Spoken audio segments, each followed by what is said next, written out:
Yo, j'espère que tu vas bien. Ici, je voulais faire une petite vidéo pour te parler de l'intention. Qu'est-ce que c'est l'intention? Comment est-ce qu'on peut améliorer son intention dans le sport, ici en règle générale?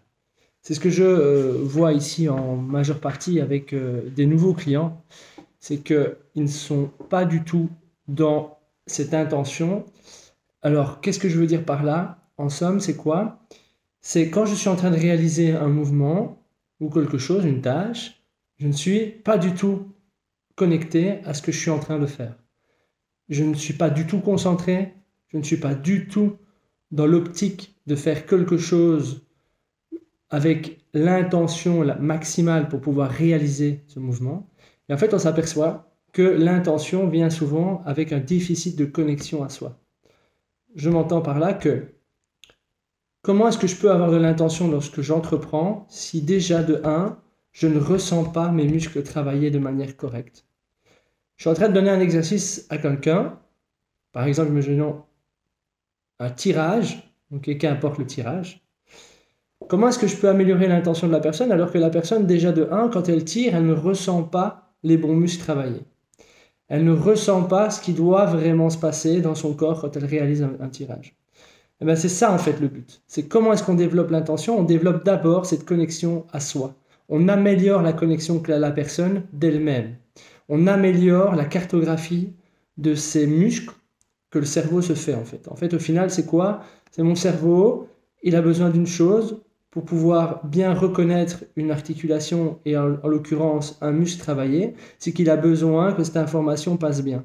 Je m'entends par là. C'est que là, par exemple, la personne n'a pas une conscientisation que, en fait, son buste, en fait, le buste travaille et peut se mouvoir dans plein de plans de mouvements différents, que cette personne-là n'arrive pas à faire bouger, par exemple, ses épaules d'avant en arrière, rétraction, protraction des omoplates, qui amène à ce moment-là à un bon tirage, parce qu'évidemment, si j'ai les épaules tout le temps vers l'avant et que je tire, ça ne va pas, mais si la personne n'a pas compris qu'elle pouvait fixer ses omoplates et venir engager son dos et de tirer avec son dos, eh bien évidemment cette connexion n'est pas bonne, ce ressenti n'est pas bon et cette intention ne sera pas bonne parce que c'est un peu une boucle en fait. Alors c'est redonner à ce moment-là des outils, des exercices qui te permettent d'améliorer cette connexion à soi pour améliorer à ce moment-là au fur et à mesure du temps l'intention, parce que je pense sincèrement qu'on peut donner quoi qu'on veut comme feedback à une personne en lui disant concentre-toi, fais ci, fais ça, ça ne sert à rien au final. Ça ne sert à rien parce qu'en fait on oublie une chose, c'est qu'on doit d'abord être sûr que cette personne-là est connectée à ce qu'elle ressent. Voilà, c'était un peu mon petit message que je voulais faire passer. C'est quand vous voyez un client qui n'est pas concentré, qui n'est pas là, qui vous avez vraiment cette sensation qu'il fait un exercice en regardant à gauche, à droite, dites-vous une chose, c'est pas de sa faute, c'est de la vôtre. Vous devez faire en sorte d'améliorer cette connexion, d'améliorer la connexion de la personne à ses muscles, d'améliorer cette cartographie.